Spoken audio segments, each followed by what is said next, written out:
What's up, guys? This is the eighth shelf of my wrestling collection. We are picking up where we left off the last time. We are at King of the Ring 2000. This was a very solid pay-per-view coming off of the Judgment Day pay-per-view. They were trying, just like the previous year, they did a really good job at making the King of the Ring tournament matter.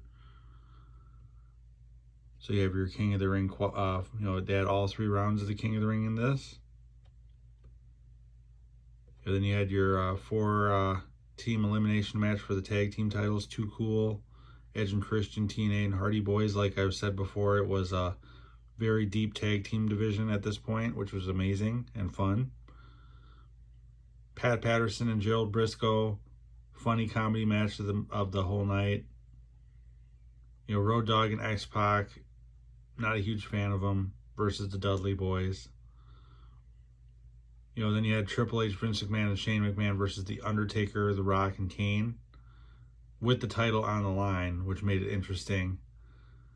It was a solid pay-per-view. It wasn't one of the top pay-per-views of the year, but still very solid.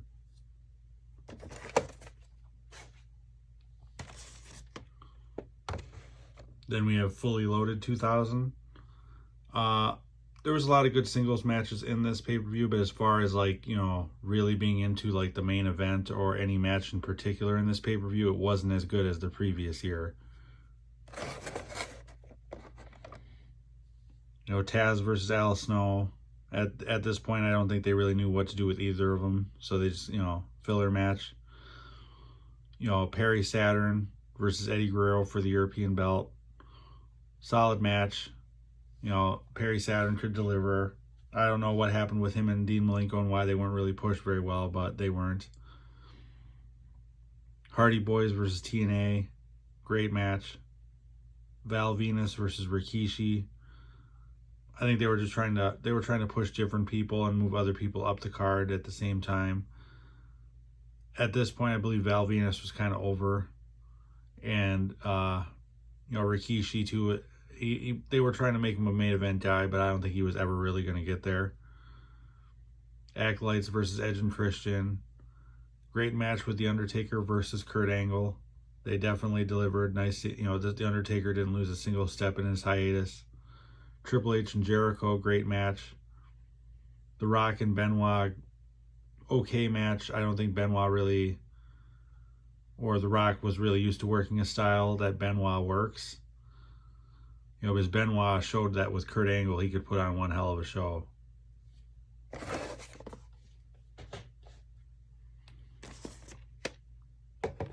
Then we have SummerSlam 2000. Again, very solid show. Some memorable matches on this one. Right to Censor versus Too Cool and Rikishi, average. X-Pac versus Road Dogg, average. Val Venus and Trish Stratus versus Chyna and Eddie Guerrero. I didn't really get that one. Taz and Lawler, they made into a very personal, including JR storyline, which was very good. The Cat and Terry filler match. Shane McMahon and Steve Blackman was actually very good. It was probably the best match Steve Blackman had ever had. Then you got the TLC match that, basically was a rematch from WrestleMania. Great match. At this point, it wasn't overdone yet, so that came later on. Chris Jericho and Chris Benoit, great match.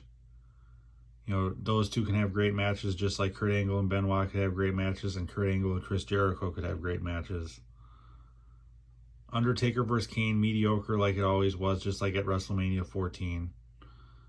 The Rock, Triple H, and Kurt Angle was a great match because you had multiple different storylines going on at the same time, which WWF was really good at this point in time.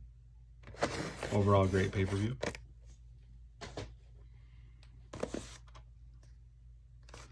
Then we have Unforgiven 2000. This one was not, the best pay-per-view. It was just kind of Stone Cold's return was kind of the deal of this entire pay-per-view, but the rest of it was kind of forgettable.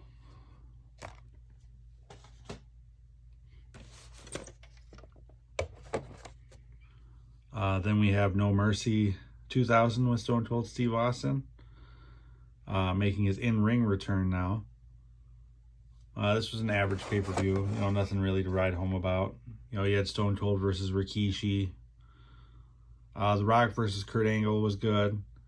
They were passing the torch to the next guy to try to get another main event star, established. They did very well. Triple H and Chris Benoit was absolutely amazing.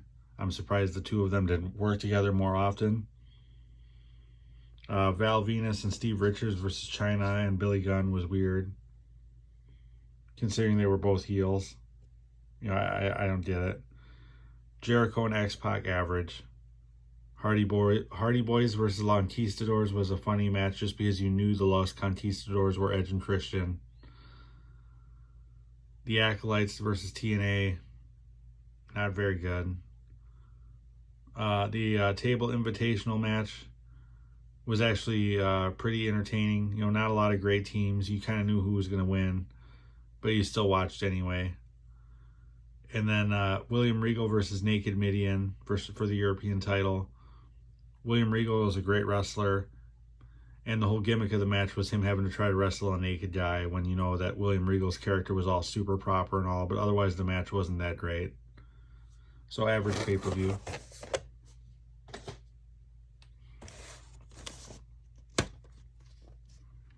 Then we've got Rebellion 2000. This was the second, pay-per-view that they did in England. Average pay-per-view. You knew nothing was really going to happen here, so not really much to talk about.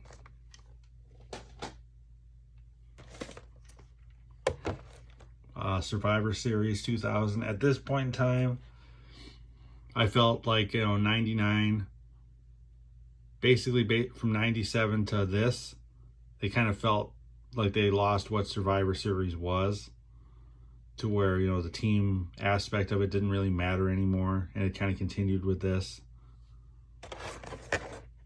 It was more singles matches than anything, and then the Survivor Series matches were just more filler just to get more names on the card. You had the big singles matches, Stone Cold versus Triple H, Kurt Angle versus The Undertaker, and The Rock versus Rikishi. All 6 of them would be in the main event at the next pay-per-view in the Hell in a Cell. Chris Jericho and Kane, again, just in a match that'll happen at the next pay-per-view as well. And the rest was just more filler. European title with Hardcore Holly was weird because Hardcore Holly, I know they were trying to, continue to keep the European title relevant. At this point, I think they were starting to lose control of it. But not the greatest pay-per-view.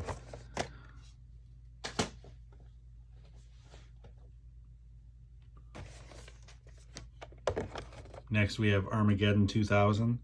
This was a better pay-per-view than the previous one. I liked the whole twist with the 6 people in the Hell in a Cell match versus just a one-on-one. They kept the brutality up, made it matter.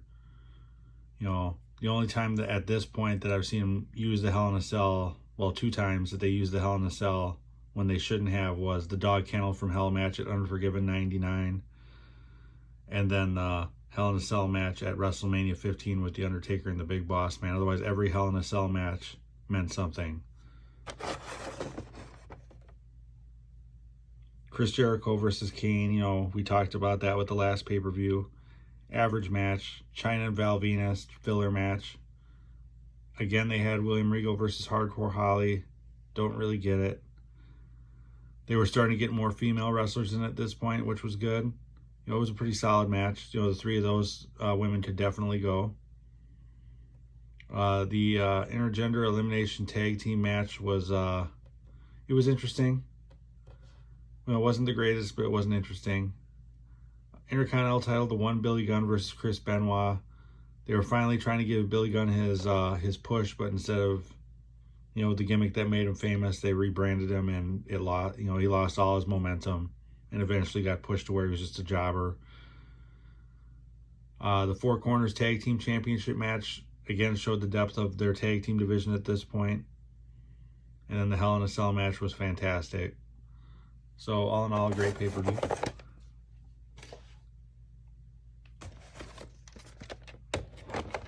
Next, we've got the Royal Rumble 2001. This one was average. You know, it was nice. You know, you knew, you know, you kind of, you know, there were big names in the Royal Rumble, which made it believable that maybe Stone Cold wouldn't win, but you kind of had the vibe that he was gonna win.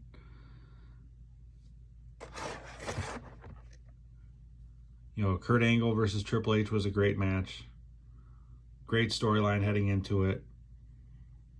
The Intercontinental match, again, Benoit and Jericho don't put on bad matches, and they deliver again in a solid ladder match.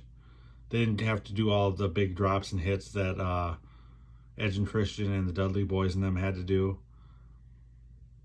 Then you had Edge and Christian and the Dudley Boys for the tag team belts, which was a pretty good match. And then Ivory versus Chyna. Chyna at this point had only been wrestling men, so having her wrestle a woman and just have her dominate was kind of the deal. I didn't like that too much. I would have rather had her continue to wrestle the men. But, you know, obviously it wasn't our decision. I'm sure a lot of fans agree with me on that.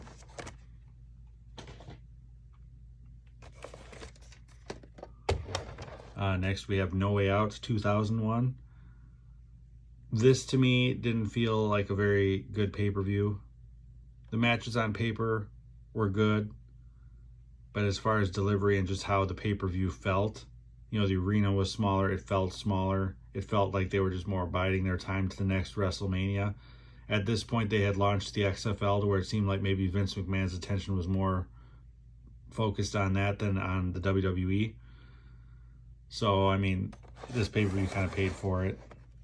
Stone Cold versus Triple H in the Three Stages of Hell match. It was a good twist, you know, something that hadn't been done before. Kurt Angle and The Rock, great match. Showed that Kurt Angle could wrestle with anyone. You know, triple threat tag team title thing. I liked the Dudley Boys and Edge and Christian, but they threw Kane and The Undertaker in there. And that threw a whole curveball into this match and made it fresh and new. I loved that. Jerry Lawler versus Steve Richards was a dumb match. Stephanie versus Trish was a good match, considering Stephanie had never wrestled before, but she knew how to get heat. The Intercontinental title match with those four wrestlers, at least 3 out of the 4 wrestlers in that match, in my opinion, are Hall of Famers. Eddie Guerrero, Chris Benoit, Chris Jericho. X-Pac, you know, he delivers, but, you know, he's not on the same level. And then Raven and the Big Show just kind of felt like a filler match.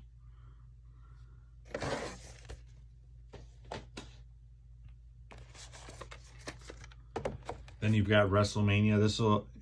A lot of people say in their minds that this is probably the best WrestleMania of all time. You could definitely feel the vibe in this crowd. This was their first WrestleMania going back to a big dome. But you could feel the energy with The Rock and Austin, that this was going to be one hell of an event. And this was right after they had bought WCW and ECW. So all eyes were on this because there was no competition for them at all. And they were really waiting to see what was going to happen. Some good matches. The Rock and Stone Cold, obviously, with the whole Vince McMahon angle in the middle of it, was fantastic. Shane McMahon versus Mr. McMahon, fantastic match as well, with Linda McMahon on the outside. Triple H and The Undertaker, amazing match. TLC 2 match was also, you can't deny that it was awful. Kurt Angle and Chris Benoit deliver all the time. Gimmick Battle Royal. It was fun for nostalgia purposes, but not the greatest match. Chris Jericho and William Regal opened the pay-per-view, and it was an okay match, but it wasn't like a barn burner, like, ooh, gotta watch this pay-per-view just for that match kind of match. Ivory and Chyna, Raven, Big Show, and Kane was kind of a dumb match, but entertaining at the same time. APA and Taz and Right to Censor, filler match. Test versus Eddie Guerrero for the European belt. At this point, it felt like the European belt was just a prop. It didn't mean anything. It kind of lost its meaning. And they were trying to push Test, but fans just didn't care. But all in all, this was a great pay-per-view.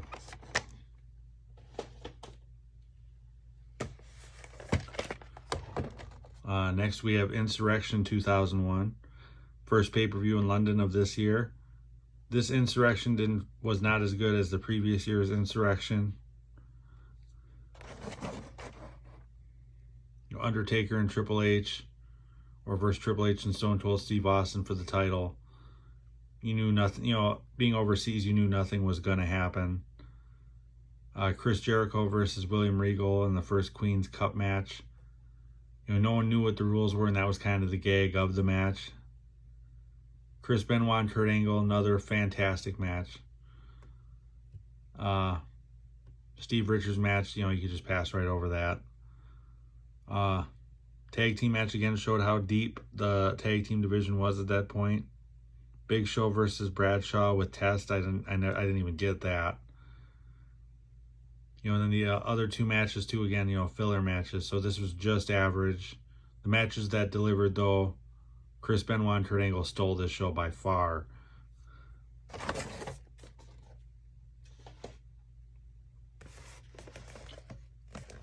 Then lastly, we have Backlash 2001. This was the second to last pay-per-view before Triple H hurt himself. They had the two-man power trip angle going on. I kind of would have liked to have seen where it would have gone had Triple H not gotten hurt, but he did. And then Stone Cold was also wrestling hurt at this point. So all in all, this was just average. People were still kind of waiting to see what was going to happen with WCW and ECW, but nothing was happening yet, as they were still kind of deciding who they were going to bring in and who they weren't. So, I mean, it was kind of in limbo at this point. But that's all for this shelf. So, until the next time.